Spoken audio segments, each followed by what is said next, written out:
Thank you for coming to Deb Chanel's 48's World, where we do the recaps and reviews on several reality shows. Right now, we're going to be taking a look at Shahs of Sunset.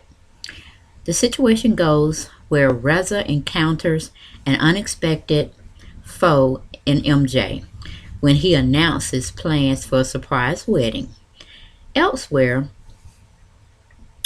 cracks began to show in Mike's relationship with Asa, struggles with her new family business, and MJ gears up to introduce her newfound flame to her mother.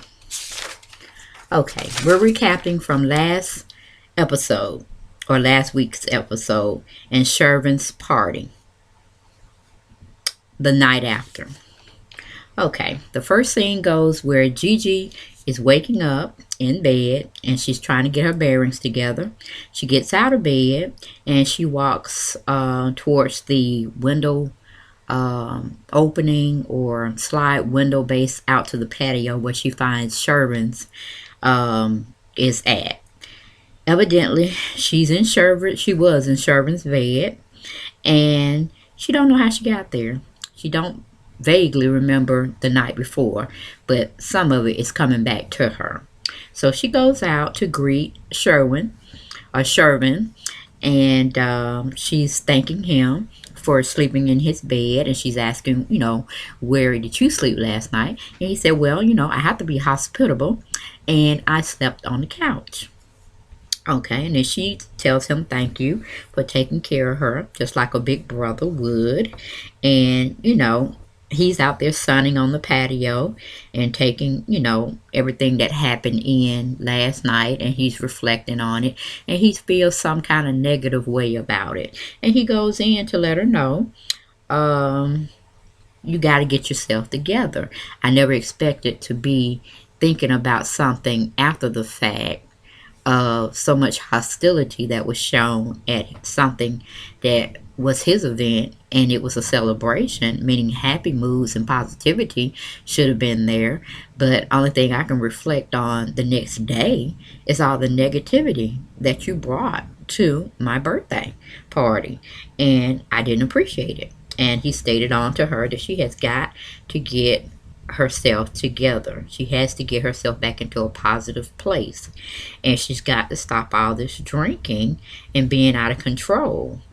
And, just what she has been doing prior to the event that happened last night just haven't been acceptable, but he just haven't found a way to come and be very voiceful with her about what has been troubling him about her behavior and her negative actions. And she's taking it all in, and she's having some kind of way about it. But then Nima shows up with breakfast, and he has little treats for all of them to partake of as far as the breakfast setting mode. And they're all discussing last night events. And, Shervin's is addressing, Gigi's anger with her cousin Nima. But of course, Nima is really a silent person in all of this because he really doesn't say too much. So hopefully he'll have a voice soon. Then we go on to Mike, and Mike is going over his business partner's, I guess, loft or office setting that he has, and they're going over their shoe adventure that they're partaking together of, trying to make that money. He's left his real estate business alone for the moment because it's not causing him great pleasure and positiveness, because he lost a lot when the market crashed and he couldn't flip houses and he lost money on that, and he just feeling some kind of way. So he needs passion back in his life, and he's a shoeaholic, and he loves looking good. And the one thing that he really loves out of apparel is shoes, and he is partnering up with his friend to see if they can make that into a successful business relationship as well as a product of good quality.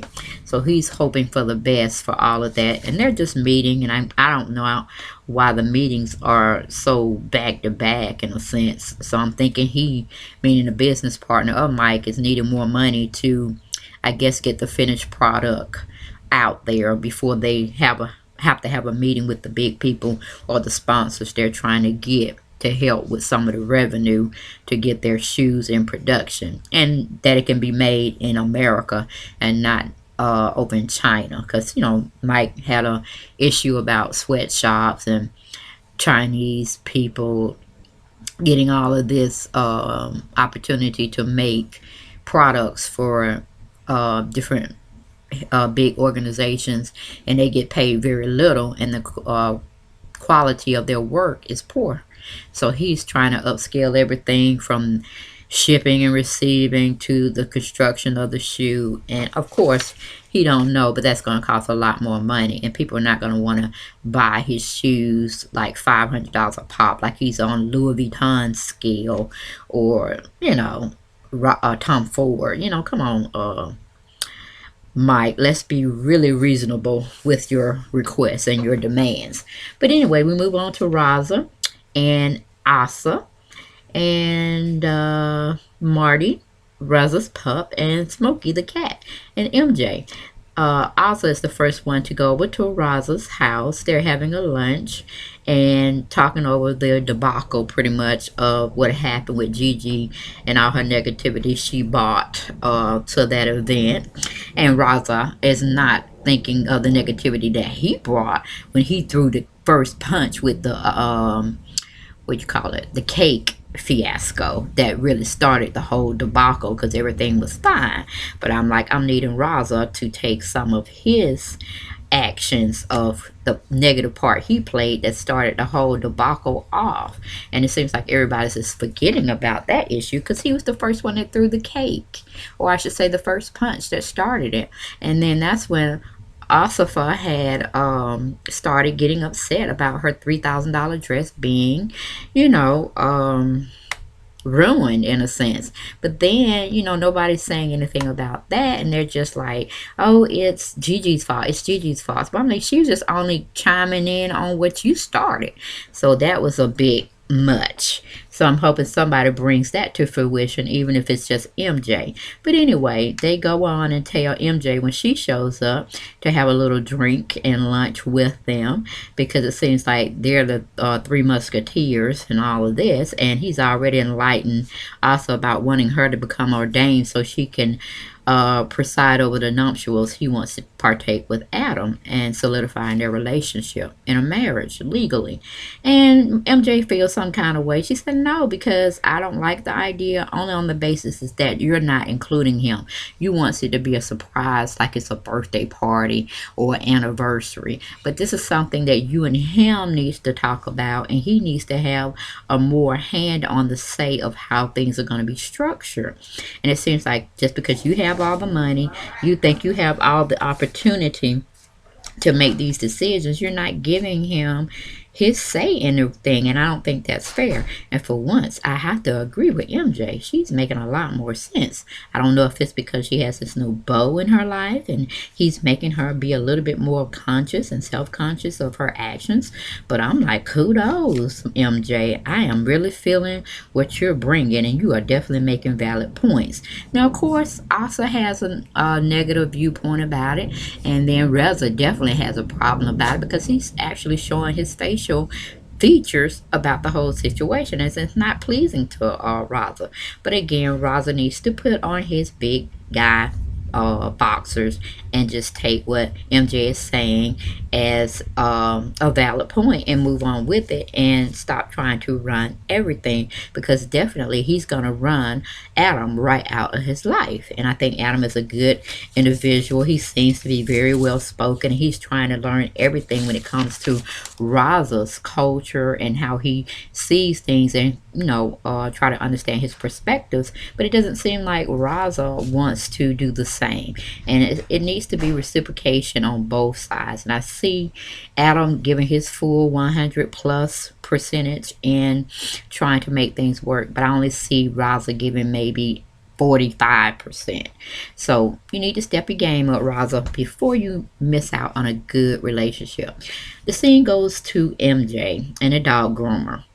I don't know what MJ is doing. This is one of her moments where we reflect back to see her poor judgments of things.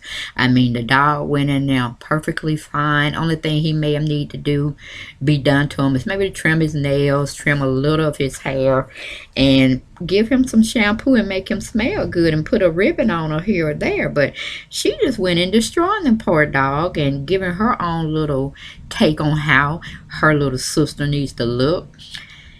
And honey, it was a hot mess. We're gonna move on for that because that really was a mess.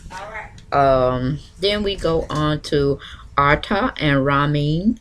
Arta is Asa's brother, and Ramin is Asa's father. They coming over to see her for the morning's events of their apparel line, and they're going over different things about shipping and receiving and making sure they get out the products that have already been paid for, and this, that, and the other. And it's funny, her father keeps getting a phone call for somebody he don't know, but he just don't know how to just disregard the call and, you know, go on back to business. And he keeps trying to answer it, and I just find that so funny.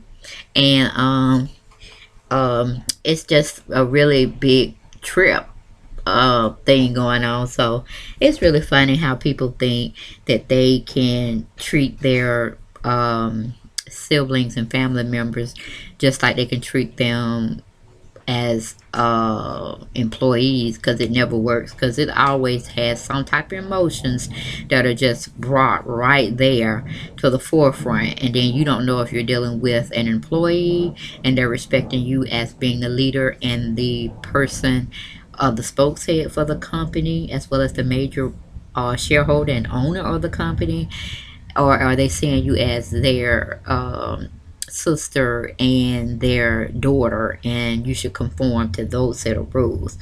And trust me, I know I've had a business and I've been in the middle and trying to look at it from all sides, and it's just not a good feeling when you have to come hard on someone to try to be the good of the company and it to flourish, and you have to upset family members because they may be thinking you're getting the big head, or you're trying to run over them and rule them, and that's not proper etiquette. And it's just a whole nother dynamics that you take on, and sometimes it's a good thing and sometimes it's a bad thing, but you live and you learn, right? Okay, so then we go to MJ and Tommy.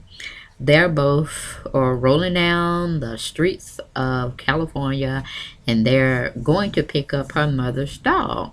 And she's kind of feeling some kind of apprehensive about what she had asked the groomer to do to her dog prior to Vida, which is MJ's mom, coming in and picking up her dog, and the catastrophe that she has to look forward to. But anyway, Tommy tries to console her and say, you know, you probably did a good thing with the dog, and I'm sure Rita will love the things you've done new with the dog that you asked the groomers to do, and everything's going to go out without a hitch. So don't, think everything's going to be bad, bad, bad, because it's not going to be. And, I can only just imagine what the dog gonna look like, even though I've already known what the dog gonna look like, and it's a hot mess. But I'm sure you all, if y'all tuned in, y'all saw the finished product. And I can say when Mama Vida sees her little baby, Ziggy, she's gonna probably have a conniption, if not a heart attack. But even MJ knows, she thinks she may have went a little bit too far on those instructions that she gave the groomer to do to her mother's dog, which is her mother's considers her that's her sister. So, ooh boy. Okay, we move on from that scene. We go to Adam and Asa. Both are meeting at this little paradise floral shop slash something else. I don't know, where you get plants and fruit or something of that nature. But it's like almost like getting trees that grow different type of fruits is what I'm getting. But it was like a plant shop, and she's trying to do some more gardening inside her fenced in patio deck outdoor retreat she's made in the backyard of her home, and it's very pretty. It really is. And she's just having some one-on-one time, trying to see where Adam's head is in regards to the relationship, going a little further towards marriage with Reza. And Adam is pretty much saying the same thing that MJ tried to tell both of them when they were over having lunch. Maybe it was a couple of weeks ago or maybe a couple of days ago. That Reza is always trying to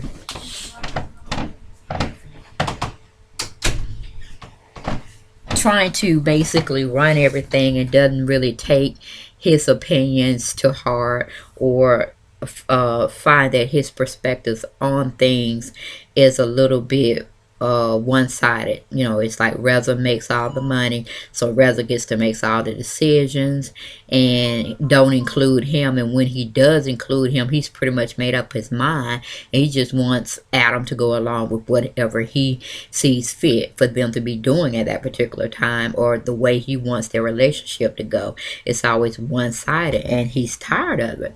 And with the debacle or the misunderstanding that was last year when it came to their wedding, it seems like Adam had some valid points, and he don't want to set himself up for failure again with a man that he loves, and he's not taking him or his ideals or his concerns serious. So he's just telling Asa he has reservations. He loves Reza. That's not a concern, but he just don't like the feeling that Reza puts him at, or the place he puts him at, to where he feels lesser than a man or lesser in the relationship. And he's not willing to feel those emotions again because they're not warranted. No one should make you feel bad about yourself or situation that you're in, especially if they call themselves loving you. So it seems like the idea of everything is coming to the path of them needing to start things over, in a sense, and them finding some newfound barriers they don't need to cross when it comes to them disagreeing about certain things. And Adam has definitely got a handle on some of his Farsi language. He's learning what lemon is and what peach is and what a rooster is in their native tongue. And he's saying, he's showing his skills off to also by saying, she's asking him, what does this mean, and how do you pronounce this? And he's saying Lumu is lemon, and Hulu is peach, and what is it, Bokahaloma, Bahugalama, Buhuglama, or something like that. That means rooster. Bukalamu, that's what it is. Bukalamu is their native tongue for rooster. And she's very, what do you call it? She's very pleased with how he's coming along with their Farsi language, the Persians culture and all of that. And we move on to MJ, Tommy, Ziggy, and Vida. Miss MJ finally arrives to the the restaurant, and she's giving Tommy a lesson on what not to say when Vida gets here and what to say. And she's just kind of apprehensive about it all because she don't know how it's all gonna play out, especially when she's definitely messed up her her mother's dog.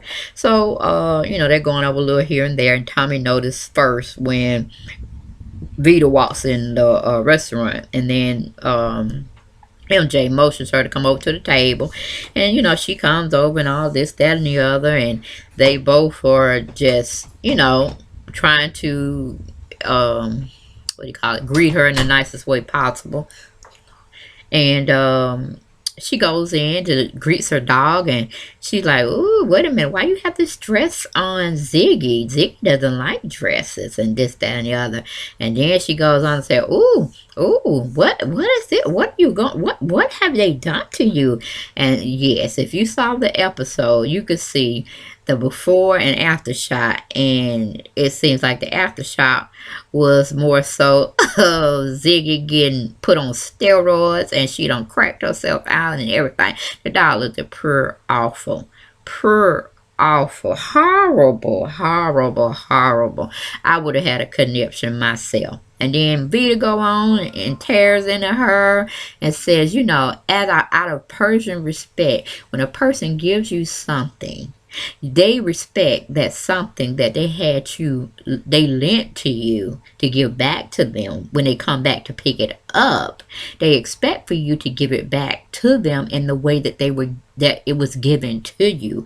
And she was just, she was going off on her. And she said, just disrespect. She just disrespectful. And then she was like, and then so, she enlisted Tommy's opinion on everything. And he was like, oh no, I think the dog looks fine, and, she just, want to be seen. And when you come out and, make yourself extra special and you look a certain way, you're going to draw attention to yourself. And I think she's doing it, just trying to kind of take the heat off of what Vida was trying to throw to her daughter, which is his girlfriend. And so she was like, okay, I see what you're doing. You're just taking up for my daughter, but she done did some fucked up shit. But that's okay. I'm gonna get both of y'all. But anyway, he goes on to tell Miss Vida that he loves her daughter and this, that, and that, and he plans to marry her someday. And then MJ looks shocked but surprised and happy at the same time. And she's feeling the love that Tommy's standing up to her mother and putting her in check and all this, that, and the third. And it was a good look. I mean, because most times mothers do have a great insight, but then they got to learn. And I'm learning as well as I go along with my daughter, who's 25. And sometimes she brings home guys that I do not appreciate, but I've learned in past incidents that you have to bite your tongue and, treat that person well in front of your presence, and then just let your daughter know what you feel about that person, and then just leave it alone, because time will tell. And if you raised your child right, they will go along and they'll take what you said to them in past conversations and they'll reevaluate it on their own terms when they're with that person. And prayer definitely helps. And she has definitely did a 360-degree turn when it comes to certain guys that sometimes I don't even really have to say anything, and next time I don't see them, they're out of her life, she don't move on to somebody else, and I'm like, thank you Jesus, thank you Yeshua, thank you Yahweh, thank you Father up in heaven. And because you become to a point where when you try to tell your children this, that, and the other, and you're constantly telling them over and over and over again, you're coming to look at in their eyes is the problem. You're being negative. You're being this, that, and the other. And you just don't want to be one of them nagging, defensive type individuals that you're trying to have your children role model you as, or look at you as a role model. And you just want the playing field and the perspectives of different things to be level, and that they can see each side of you trying to tell them something that is coming from a love and respect for side, and not a domineering type of, you do it like I say you do it, or you're going to have negative consequences. And you don't want that to be a part of your relationship when you have with your children. You want them to be able to come to you even when you don't expect them to come to you with getting advice or enlisting advice from you of what they should do. That's the kind of tone you want to set with anybody that you're dealing with. You don't want to be that person they don't want to come to, but they know that they need to come to, because you're going to give them good advice. But you're kind of standoffish because you're going to get a beat down before you get to what you really wanted to tell them or ask them about a situation that you're going through. So I definitely understand Vida's point. I understand MJ's point and Tommy's point. But in the end, in the grand scheme of things, you have to let that person live their life, and you have to let them make the decisions for themselves, because they're the only ones in that particular situation. Even though you want the best for your children and you could see them going to a train wreck situation, but sometimes people have to experience things on their own and learn from their experiences. And life is a good teacher for everyone involved. So we move on from that situation, because Vida done pretty much said she don't care for Tommy. And I think the reason why she don't care for Tommy is because he's not understanding the Persian type of existence in their culture, and meaning certain things you can't address to the matriarch and patriarch. It's just a set rule. It's certain guidelines you have to follow, or they feel that you're disrespectful and they don't. They shut down altogether. They don't have anything nice to say about you, and they don't want to even have you in their presence.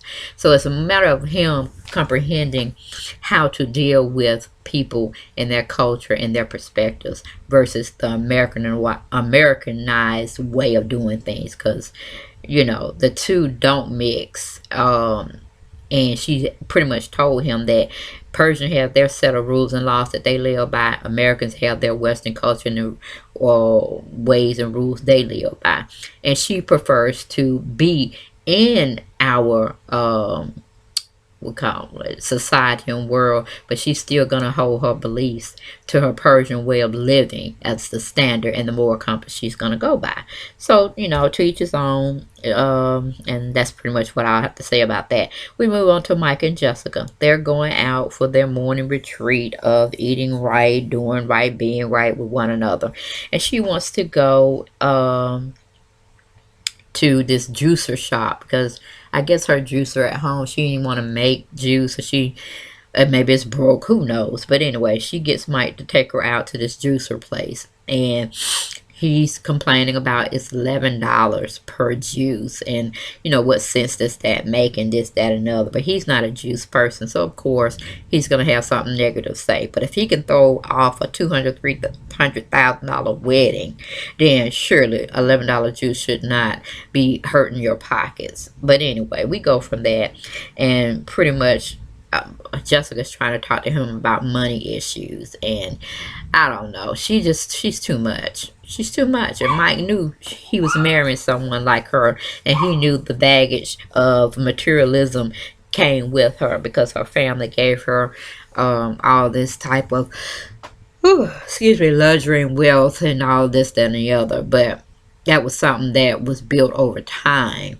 and her and Mike just ventured into this married life situation. She thinks everything's supposed to come like ASAP, but I'm sure her mother and her father, prior to them gaining all the wealth they had, unless it was inherited wealth, they had to work hard for what they have. And when they got all their children up to the grown stage, they lived through vicariously through their children. And if anything that they want, the money's there for them because that's what they built their whole lives on. But I'm sure if you go back into their lifetime and you talk with them about how they started off with what they had, they probably would tell you that they started out meager and they built up their wealth through time. So it wasn't like everything was given to them, unless maybe it was, but I'm just assuming with anybody, unless you're just inherited wealth and it's just tradition, like in the what do you call it, what do you call them people over in Europe with the queen and all of that, their bloodlines and wealth and hierarchy, all of it just transfers on down through their children, their generations, and all of that. If you're not part of that lineage of wealth, then most of it you're man-made, self-made, woman-made, and it comes with a lot of give and take, and you don't always have what you want when you first start out in a relationship. But as you go along and you committed to that person and wanting the same like-minded things, then you grow and you get those things, but it comes over a period of time. And that's what Mike should be stressing to her. But like she said, both of them have money problems when it comes to learning how to handle and orchestrate it in a way where they're doing more savings than spending. So she said they're both bad at saving money and holding on to money. So it's something they should work on definitely before they try to partake in, getting a house or another house, because they seem to be in a house, but it might not be the house that she wants. But she should have thought about that before they got married. All these things should have been worked out, and the wedding that they wanted to have, it should have already had the revenue there. So once the wedding is over, the debt is over. But evidently Mike didn't have these forethoughts or whatever, and her she didn't either. So they both need to take at least 4 years at the most to work on building their wealth before she goes in to say, "Oh, I want to have babies," and then you don't want to go to work after that. So I don't know. To me, she just seems like a whiner, and she's not really taking her partnership well in the marriage thus far, and they only been married 4 months, and she's making all these unreasonable demands, especially if it's never been addressed. It's kind of the wrong place and time to be addressing stuff now. So I was just kind of through with her, because I'm like, both of y'all bad at managing money. Y'all need to work on that first before you try to put another mouth to feed up in the equation, especially when both of y'all love the limelight, y'all love spending money, and y'all both have no idea of saying no to one another, that we need to save, and it's just a hot mess. Let's move on from there. We go on to Adam and Reza and Asa, and they're all there. Prior to Tommy and MJ coming in, also has planned a beautiful wedding. Not well, wedding. She's planning a beautiful dinner evening where they get to know MJ's boyfriend for the first time. And she makes a beautiful dinner spread. And the outside is just phenomenal. It's so relaxing and inviting and warm. And I just love that. I love that. Just the way she puts out stuff and she greets everybody with, open arms. I'm like, hey, if Reza wasn't gay, Austin and him would be the perfect couple, because they look so well together. They talk and communicate with each other so well, and it's no tension ever. And I just love them two together. But since we do know Reza is gay and he loves Adam in his own little way, they just make the perfect threesome, I would say, if you had to look at them that way, but not having them look like they can function and have a family that way, because that's not what I'm saying. But I'm saying if any Adam wanted to give up Reza and Reza wanted to turn straight, oh, they would be a perfect, beautiful couple, beautiful family, beautiful babies. I can see just growing out of all of them, both of them. But since we know he's gay and he's not changing and that's the way he is, then I could see her being a mediator for them, or their confidant, to kind of keep them on an even keel with their issues that they may have between the two of them. But everything goes off real beautifully. They are very accepting of Tommy, and they love him. They think he compliments MJ, and they definitely seen a stronger adult side of her by them dating one another, and that's a good thing. And then they didn't really forget about her birthday, but they had so much going on, and she don't like to celebrate her birthday for some odd reason, it seems.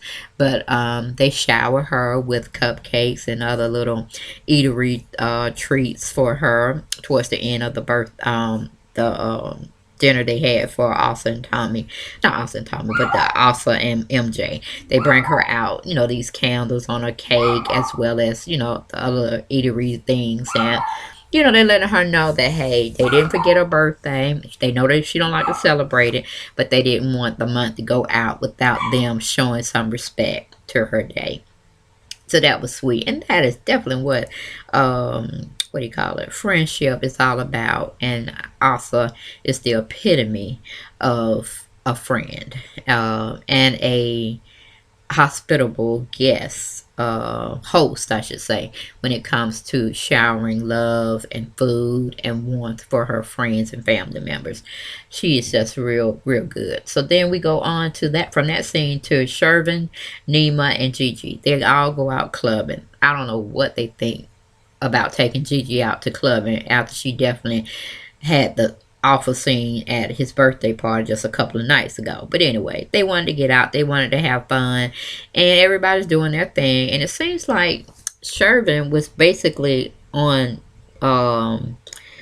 Big Brother duty, because it wasn't seeming like he was enjoying himself, because he was too much worried about and watching Gigi act a fool again. She's over partaking of the alcohol. She's showing herself in a more vulnerable state where anybody could take advantage of her, to put something in her drink, date rape her, and all this kind of stuff. And he's like watching all these red flags show up, and she's just not becoming aware of it. And she's just partaking and over drinking of substances, and who knows, she could have been popping pills for all we know.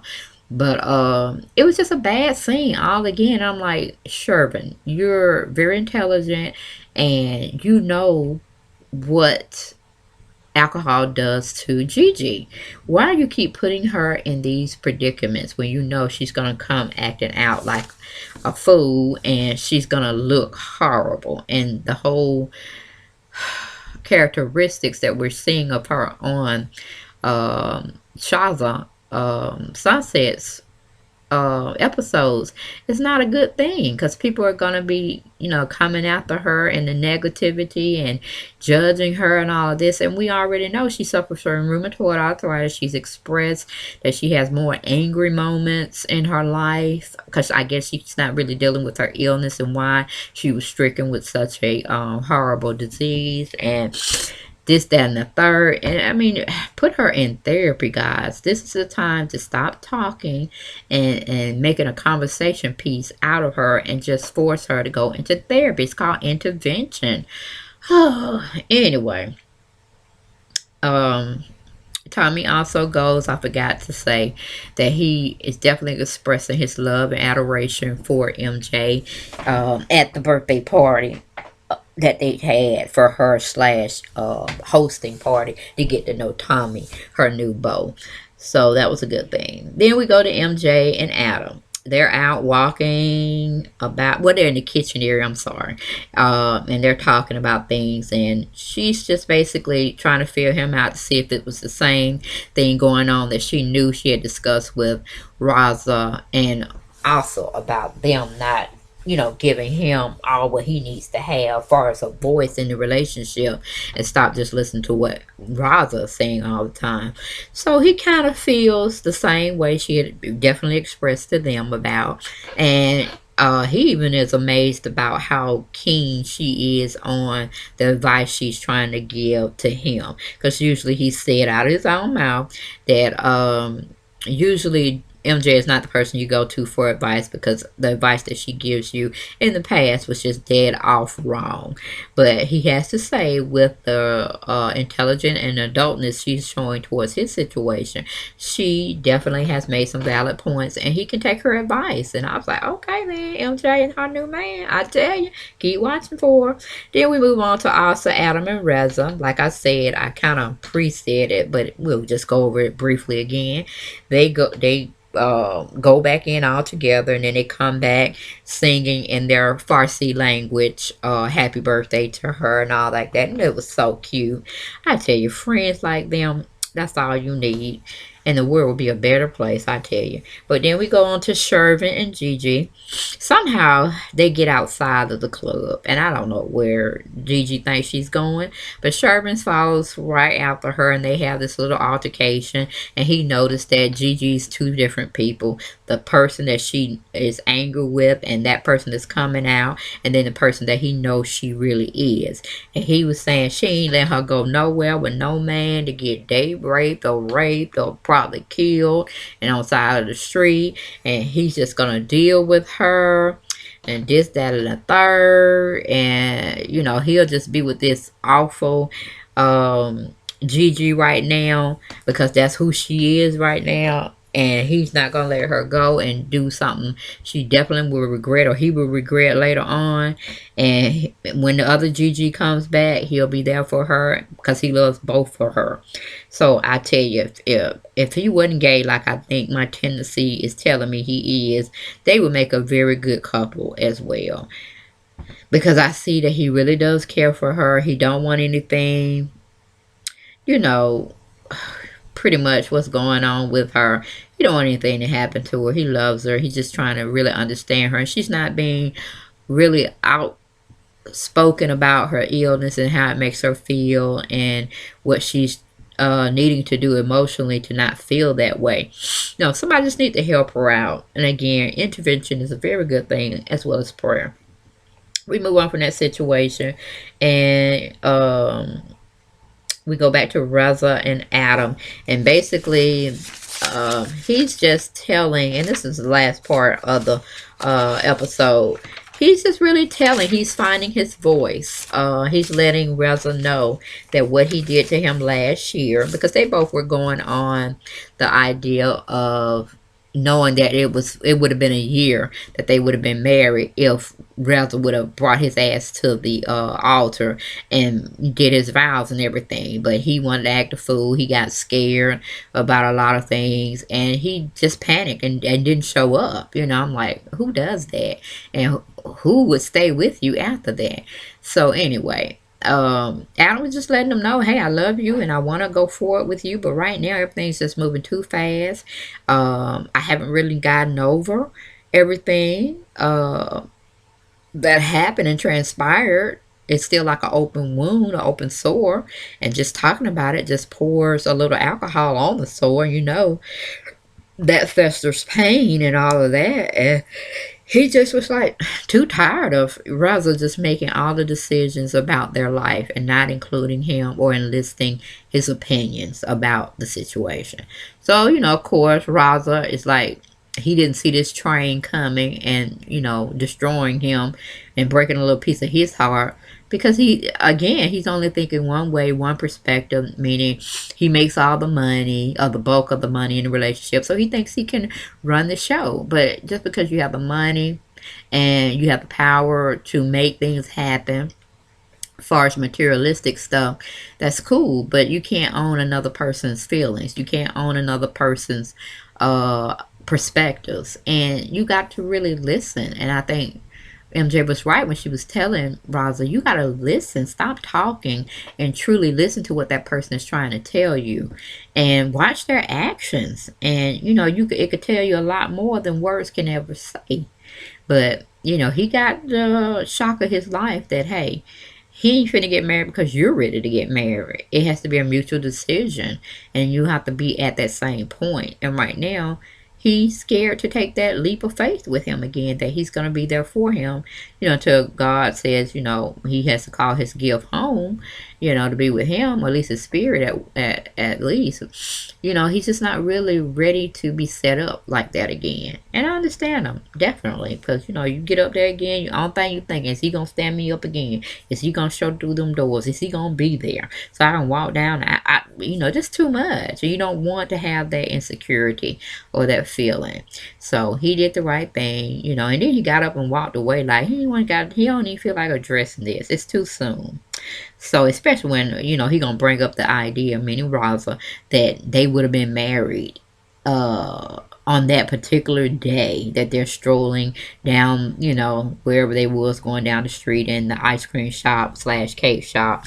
They went and got some treats and called themselves going to have a intimate conversation about life and where they go on. And then he's going to, you know, bring up some hurt feelings regarding where they would have been if Raza would have showed up. I mean, Raza, did you even think about what you were going to say and how that would make that young man feel? You know, so that was a bad scene, Raza. Once again, you're not really attaining. You're a smart man, but you ain't got no common sense. So hopefully they would get it together, y'all. It was very cute, very emotional, this particular episode, except for Vida. She gave me all my life. Ooh, she gave me all my life for entertainment for that episode. I mean, she just went off on MJ and Tommy. And I'm like, go ahead, Miss Vida, go ahead. But that's all I have for this particular episode. It was, let's see how. I know I wrote it down somewhere. Oh, yeah. Sies la Vida. And that means, I guess, Vida coming back from her trip. I'm not sure. Don't count me on it. But it was season 5, episode 2. So rate, comment, and subscribe. Tell me what you feel about this particular episode. And I'll talk to you on next Sunday at 8 Eastern Standard Time about the next episode of Shahs of Sunset. All right, guys. Take care. Love you. Bye.